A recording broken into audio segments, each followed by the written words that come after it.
So thanks for coming. This is a big event for DALI. You probably all know us already. So I will talk today about the core, not so much to introduce DALI, but more to say what's new. This is our flagship speaker from now, and it took us quite a while to make it. I've been asked why we do it, and I keep thinking why I get that question, because for me it seems so obvious, but I would say there's a why not, which is we've been encouraged to do stuff above our Epicon series for so long I can't remember, and that goes from people, you know, partners, customers, press people, people in the industry. So I felt there was a push from the outside, which is always good, but there was also a push from the inside. Why not do it when we can? Or I would say we thought we could, but along the way we found out there were a few areas where we had to develop ourselves. So that was quite tough along the way, but it's also a good journey because it has changed the company. So the core is our flagship, and as you may see in other parts of the industry, there are two ways of approaching a flagship. I would say you could either say, okay, now we'll make the most crazy design using the most advanced technologies you can find if cost is not an object, but those technologies may never hit the ground in any other product later on because the flagship is in itself detached from what you do. I would say, like if a car manufacturer decided to go into racing and came up with a car with a rocket engine and such a tight suspension that it could only go on totally flat asphalt, well, this is not the speaker. Our type of flagship is built on everything we already do, plus a lot more. It's completely loyal to our past, and it will define some of the directions for the future, but you won't see it as a turn. You would see it as a continuing way of developing the brand and our product range. So it is, in that respect, a simple product. I know it sounds a little bit like I'm trying to take it down, but simple in the sense that it's a one-piece cabinet that the end user can have in a regular living room, well, provided you have the wallet for it. And it's completely compliant with electronics out there of your own choice. We follow all rules regarding the interfacing. It's a pretty straightforward speaker. We really tried our best not to make a speaker where the interface would itself take out 80% of the amps from the potential matching because it couldn't drive it. You can throw any amp in front of this and you'll be told how the amp sounds. Not because it's challenged, just because of the resolution in the speaker. So, you know, yes, it's a big speaker, it's a bit heavy, 150 plus kilos. The truth is we haven't actually received the right figure because we had to weigh it before we went here, and our scale stops at 150. So the truth is we have to come up with that figure later. So we went to the warehouse and had a weight made on a pallet weight, but that was including the carton, and that took us to around 247 kilos. That's including the packing. So we have to come back with the exact figure. But it's actually possible to move it around. You can. It comes with some wheels that are put on that you take off once you're satisfied with the positioning, and you can put them back on. And it's even possible to push the speaker on a carpet like this, as long as you have the floor protectors underneath. This is just, all I just said is to say this is a regular high-end speaker. We believe it's better than what you may have seen before. That's up to me to prove that, of course. We are very proud of the product, and in a short while I'll walk you through the, the layout and what you see, the drivers and so on. So that may be a little more technical, but should we try a piece of music first?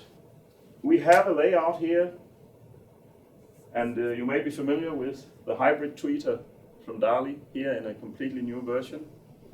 We have a dedicated new mid-range, 7-inch.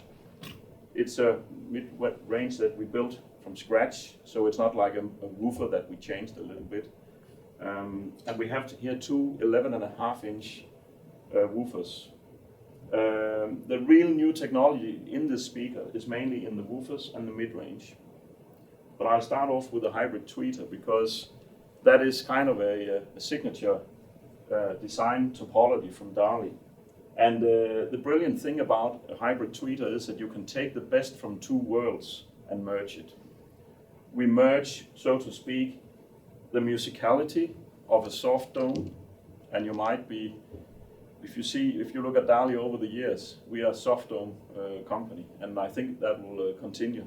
So, because we love the musicality, we love the way the soft domes do not ring on transients, and the way they don't push the high frequencies, so that consonants like S's can be natural.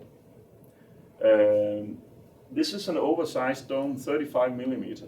We built it completely from scratch, and the only drawback by going for 35 millimeters will always be that you may be lacking a bit in the top end, because that's already sort of a compromise when you do a 1-inch. And it's, of course, due to the size, also a slightly more directive high frequency.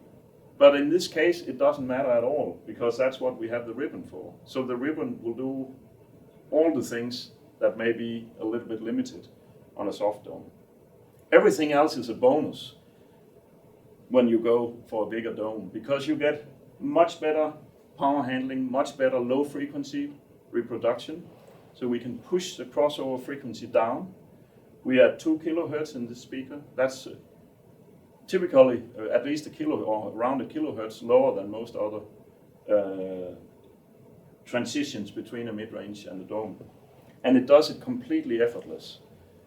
Also thanks to the magnet system that is extremely powerful in this tweeter. It's a neodymium-based solid magnet disc that has so much power that we could easily fire up a woofer with this motor system. That gives you a very strong concentrated magnet field in the voice coil gap. And we take the gap and we expand it a little bit, and we also put a copper hat on top of the pole piece, which will reduce distortion substantially. But it has another little advantage. The copper in the proximity of a voice coil is extremely efficient when it comes to cooling the voice coil, because it's so close to the voice coil when the voice coil moves that the heat goes out through the copper, which has enabled us to completely remove the magnetic oil from this tweeter. And magnetic oil, I know it's set, and I think you can blame us for that as well. It's set to have many advantages. And you know, as always, the truth is often a little bit more, requires a little bit more detail. So first and foremost, when we use fluid, we would say it adds cooling to the tweeter. Plus, it also removes or dampens resonances, particularly those around the resonance frequency of the system. And it will also help the voice coil center itself into the gap, because the magnetic fluid sort of makes an envelope around the voice coil, preventing it from scraping when it moves. That's the manufacturer's big saver. If you see a production line of traditional domes and you run it with and without oil, the production yield will be much higher on those using magnetic fluid. So it's also the manufacturer's little secret, simply for production reasons. So when you take it away, you run into a number of challenges. One would be the power handling. We already fixed that, both thanks to the much bigger voice coil, but also the copper cooling. And the high sensitivity, by the way, which means we can actually attenuate the signal before the tweeter. That gives us a lot of power handling and reduced power compression. But the other thing we run into is a requirement for very accurate tolerance during manufacturing. which is probably, when I think back, the main reason why we wanted to manufacture this driver completely by ourselves. So we installed several new procedures to make sure that this happens, including also a vision system to really measure accurately how we mount the components. So manufacturing domes, we have done it for many years, but this is the one we, let's say, invented the most from scratch. Why remove the oil then, when I just said it had a lot of advantages? Well, the whole point is we make low loss speakers. Low loss is a DALI design principle that has to do with the fact that all mechanical losses are, I would say, per definition, non-linear. They have the negative side that when the speed changes, they change the amount of damping. Oil is no exception. Think of oil as thick water, and you can imagine, like if you are in a boat and you stick your hand in the water, at very low speeds, you don't feel any resistance. At very high speeds, it can almost be like your hand is being ripped off. And there's no proportionality between the speed and the damping. It actually increases in maybe the third power of the speed, which means that when the music starts playing and we have very fast transients, they'll be dampened more than, let's say, certain slow motions. That is a non-linearity. You could also put it this way: if you put oil in the gap, you put a damper exactly where you need the freedom of motion. It's actually like a shock absorber in a car. It will absorb certain fast movements more than the slower ones. So by removing the oil, the dome begins to behave more like a ribbon, because it's more or less suspended just in a little spring out here and air. Whereas it used to be, let's say, held firmly in oil of a certain thickness. Away we go, and then you got your details. So I would say if we could, we would take out oil of all our designs. It's not that easy. But again, just a little reference to what we do. If you take the new Opticon Mark II, for example, I know we are at a completely different price point now. The oil is actually thinner than in the Mark I, and people come back and ask us, why is the tweeter so much more liberated in the sound when you didn't really change the drivers? Well, the secret is it was the oil. So that was a little extra info today. Okay, any questions regarding the tweeter section? Yeah, one. Yes. The oil, does it also dry out? Well, depending on the quality, if you buy the right type of oil, which is actually often a branded quality, and that's not a coincidence, because the bad quality oils will either dry out, or I would say more likely change the viscosity, yes, which is probably a process towards drying out. But the ones we use, we haven't never seen that it's a real issue.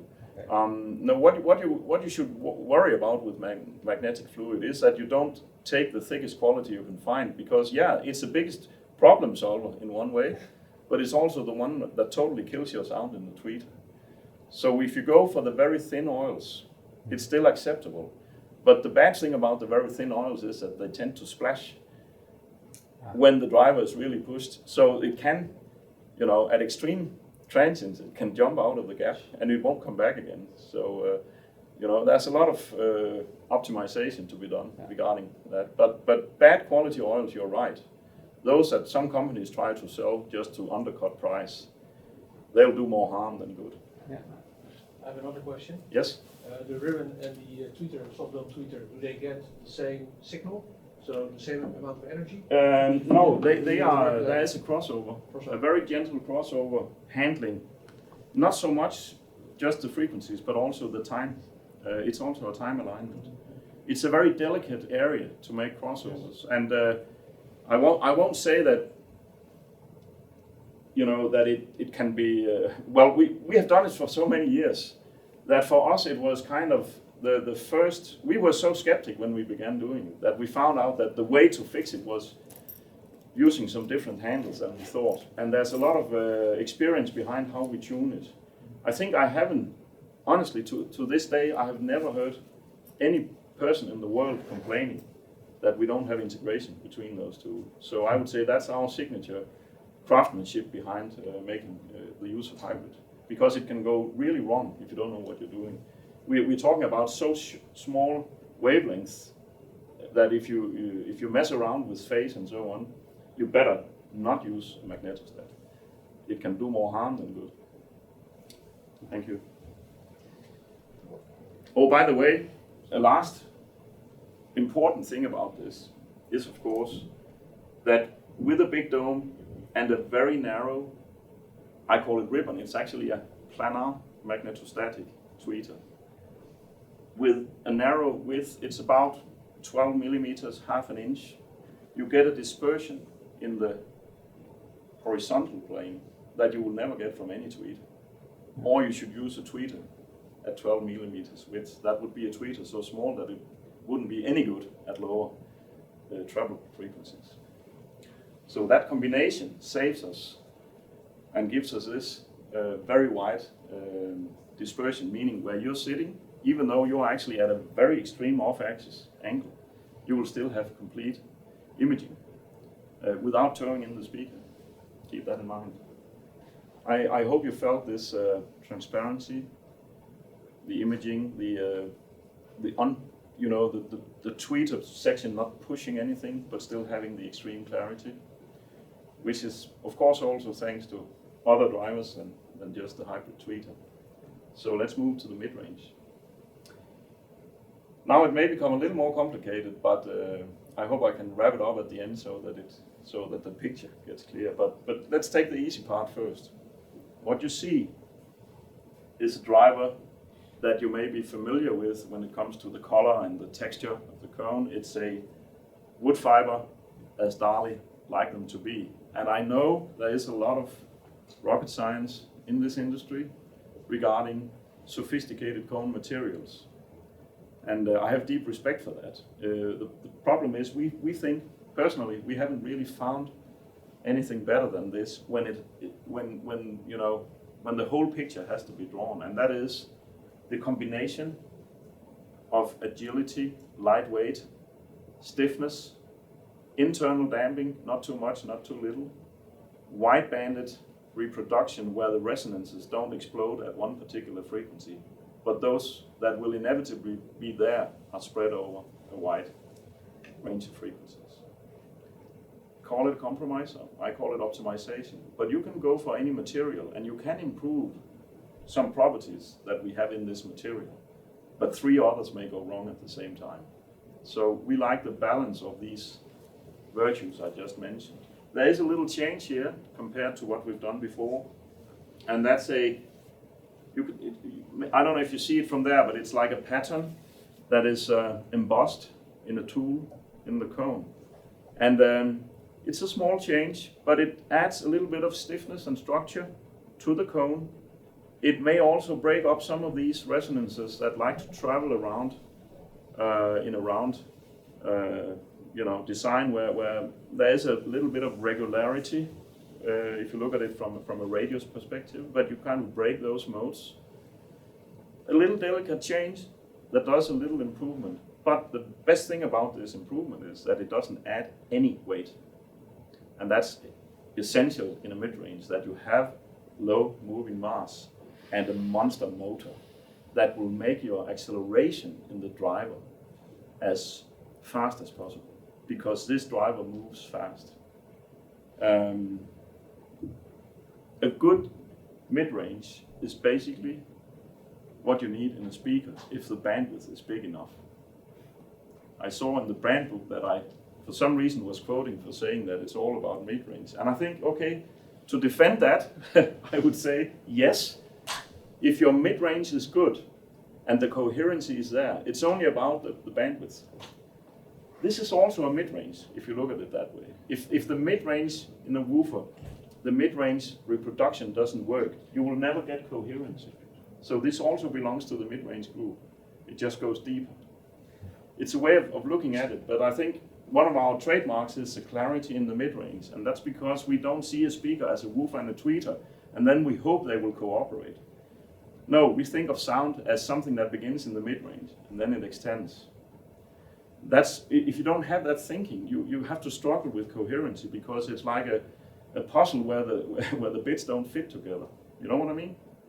So it's also an approach. Anyway, this driver has an extremely strong, extremely agile, extremely low loss motor system to drive the extreme light, fast, agile cone.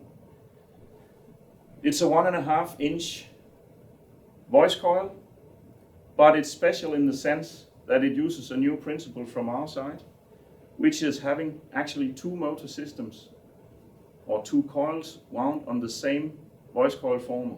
So inside this, you see actually 2 complete magnet systems, and they are mounted back to back. And the specialty here is that the polarity of the magnet systems from front to back is reversed, and the winding direction of the coil is also reversed on one of the coils. Which means that the resulting force from the coil system is like the double force of one system, because they push the same direction. But when you make it this way, you also handle the fact that there are some inevitable non-symmetries in a system like this. But as one of the systems is mirrored around the other, then you cancel out the non-linearities, because they are when one goes this way, the other one goes that way, and the result is straight. So it means that when this driver moves, it doesn't really change its parameters, which is otherwise a really typical bad thing about drivers, to be honest. Many drivers, when you start pushing them, completely changes their impedance, their induction, distortion, of course. So you could say all the fine data that you work with are only present at steady state. We call it balanced drive SMC, because here's the next thing. This was not invented by us. It's been around for decades. It has been used by some brands, and it's a good principle for low frequency improvement in general. But the fine thing about adding our SMC is that it also begins to work across the entire frequency range. So we improved the symmetric drive and made it into our balanced drive SMC. We also got a patent for that, where the combination of SMC means that the 2 coil systems can actually see each other through the SMC, which means that all the erratic behaviors is what should I say, it's transmitted from one system to the other, making the cancellation almost perfect. I'll take it again when we come to the woofer, but the point is double force compared to a normal motor system, and almost reduced distortion down to 0. Current distortion in particular. Current distortion is a type of distortion that occurs in the connection between the amp and the driver. It's generated actually on the terminals as a serial distortion that will be there even before the driver begins to play. On many drivers based on iron, that figure is close to 0.4, 0.5% constant THD thanks to the iron distortion. That's why we began to use SMC in the first place almost 10 years ago. Now we took it to a new level here. So it relies on, let's say, known technologies, but it also introduces new technology in combination. And by the way, the SMC grade is now a next generation. So we have now, for this product, for the core, a better quality SMC that has even better properties in big structures and at high flux rates. And that's exactly what we need here. So it is not the same SMC as what we have in the Epicon, for example. A lot of talk. Any questions for this? Only one. Yes? Sorry. No, please. Can you go too far in terms of power behind a unit? Is there a point that it just doesn't work anymore? Well, if we talk about within what I would call realistic powers, like 1,000 watt amp, no, you will not get there. If that's what you mean. Because in the size of the magnet and the power it can handle. Yeah, but To begin with, we have so much sensitivity that we attenuate the signal almost 60 dB before we begin. Okay. Which is good because it also means that we drive the speaker not as just as a current, but through a resistive network where even thanks to that the distortion comes down. But of course there is a limit. It's just so much higher than anything we've built before. Yeah, and I would say you probably can't find a speaker in this whole exhibition that will be as powerful as this one. It's not that it was a critical target for us. It just came out of the innovations here because the motor system is so, it makes the driver work so effortless that it's almost relaxing when other speakers are told close to breaking. Yeah. So I would say yes, of course, but it's not an issue. Okay. Yeah. Yeah, so that takes me, of course, to the woofer. And now comes test of manhood. It's same principle. And now you see probably the design of the balanced Drive SMC a little more clearly, because you see two magnet systems, two magnets that are actually put back to back. And you can actually look into the voice coil system here, and that goes for the mid-range as well. It's so open and ventilated that we have no compressed air anywhere in the design. I'd like to pass it around if you don't mind. So now I test you.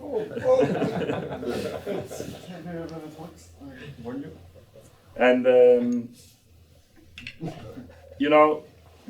this is of course where we really get a good benefit from the balanced drive, because we need a very long stroke on a woofer. We need the woofer to keep behaving completely controlled even when it's out at the extreme positions. And that's what this design topology is just perfect for.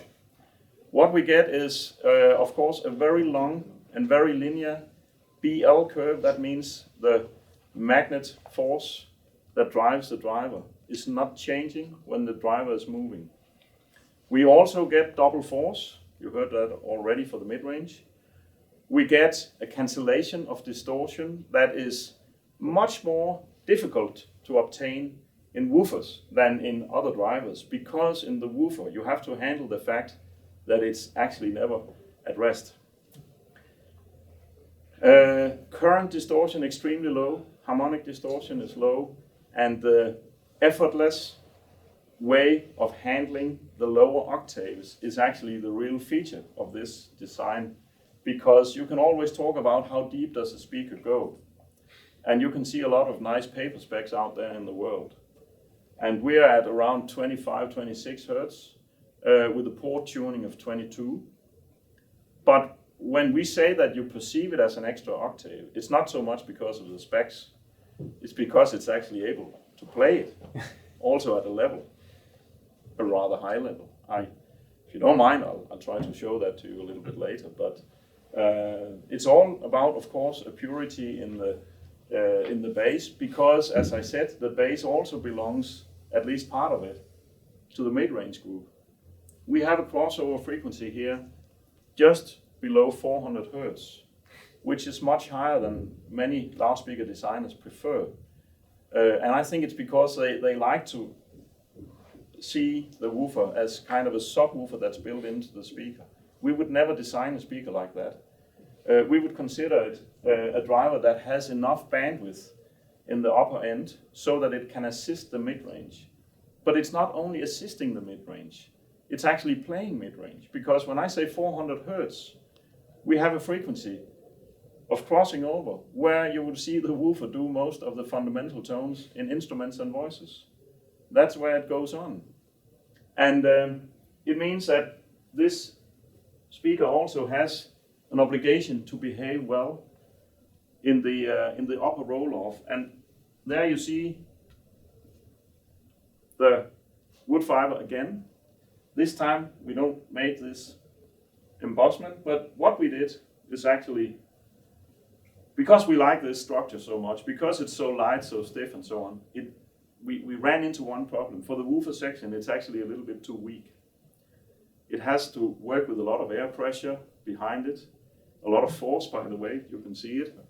So we took 2 cones and we put them behind each other, and they are laminated with a honeycomb structure between them so that there is a spacing. And when you take 2 structures and separate them a bit and put a grid between them, you get a very strong structure, but you're almost not changing the relation between or adding mass, because the weight of the honeycomb structure is so light. So we still have a very light moving system compared to most other known cone technologies. One of the problems with many of the fancy technologies for cones is that they end up being heavier than what you had before. And it's not that I have anything against aluminium, because we use it, for example, in a couple of subwoofers, but it's actually very heavy. And for some reason, it's belonging to the group of light alloy metals. But the mass density of aluminium is the same as glass. Who would say glass is lightweight? No. You know, think about that. So I don't think it belongs in a speaker where the woofer also has to play mid-range. I know it's very personal standpoint for DALI, but at least we are loyal to that standpoint also in the core. Does it make sense? Okay. So the purpose of a woofer is to do the tough job in the bottom end and still be able to have the delicate, detailed, time-aligned response in the mid-range. And that's what I think, you may already have noted that when you listen to the core, that it just works. The blending between the drivers is completely seamless, which is not an easy task when you have a big layout like this. We have worked a little bit with the curvature of the baffle, and that helps integration as well. It's also nice to look at, and bloody difficult to manufacture, by the way. So maybe before we really go for, let's say, bass with bass, why don't we, let's see, we could just have a listen to a live recording. James Blood Ulmer, by the way, recorded here in Bayern, in Bavaria. It's not to show the deepest bass of the speaker, it's more to prove the point of the time alignment and the speaker's ability, thanks to these extremely strong motor systems, to start and stop at an instant. So it's a little rough, it's not a polished studio mix, so I hope I don't go too loud on you. The cabinet is of course a very important part of this. To put it simple, the purpose of a cabinet is to hold the drivers firmly in an air-sealed manner and shut up. The cabinet must be totally quiet. We get a little help from the weight of the speaker, because that's a good foundation for stopping motion when the drivers try to, action and reaction. It tries to use the cabinet as a platform for the motion. So weight is a good thing, but it's also a very, very stiff structure. It's manufactured 100% by us in Denmark, like everything else. But the cabinet was really a challenge. It's made out of bent wood in one of the biggest presses we could find in Europe for manufacturing. Fortunately, it was a Danish company who had the machinery, and we decided to show our commitment by also buying a part of the company along the project, so that we knew with each other that this would be a long-lasting relationship. Everything else, after the bending, it goes to our factory where we mill it in a big 5-axis router. It takes about a full day to build the raw cabinet. You see some elements here, those are separated. This is a polymer for the woofer section, and this is a die-cast aluminium structure with a lot of bracing reinforcement behind it, and a lot of damping, of course. Extremely strong, extremely firm grip on the drivers so that they sit completely resonance-free when they do the job. Now, it could have been other materials, because half of the advantage is to actually change material in the design along the way. If you make a structure in one material all the way through. There will always be a coloration from the characteristic resonances in that particular material. And all materials have that. Not just the iron you use for church bells. MDF has it as well. Aluminium has it as well. But if you combine materials, the way the resonance travels will meet in the joint. Well, a gasket, but also a new material with completely different properties. And that makes it hard for the resonances to move. So in one way you can say that you prevent the resonances from occurring to begin with because they can't resonate with the rest of the cabinet. So that combination of 3 materials here, well actually 4 because we have a cement-based polymer in the base as well, below the speaker. Extremely strong material, by the way. And that holds the weight of the speaker, but it also adds as, it also plays the role as where you have the inserts for spikes, for example. And we like that it's a very strong material because we have a lot of force also on the screws. It's also made hollow. And keep in mind that it's non-magnetic, it's not electrical conducting. It makes a perfect bed for the crossover. So the crossover is actually put into the cement-based polymer as a quiet cage for holding the components in a way where there's no magnetic interference with the materials around them. And that is not part of the cabinet, that's actually below the cabinet. So it's also a pressureless little volume that is not affected by the sound from the drivers, meaning we don't have any microphonic pickups in the coils. Speaking of coils or inductors, we went with a new way of making coil or inductor cores, and the answer was just around the corner, SMC. By using SMC as a core for the inductors, we get a reduction of harmonic distortion in the current of around 16 to 20 decibels. That's a lot. So for those inductors who need a core because they have high values, SMC is really the solution. It's not cheap, but it's okay for this product because everything has to be perfect. Of course, other inductors in the crossovers are air core. They don't need it. And that's also a good solution. But not when you get into the very high values because then you get high resistance in the copper. And by the way, also a very long signal path.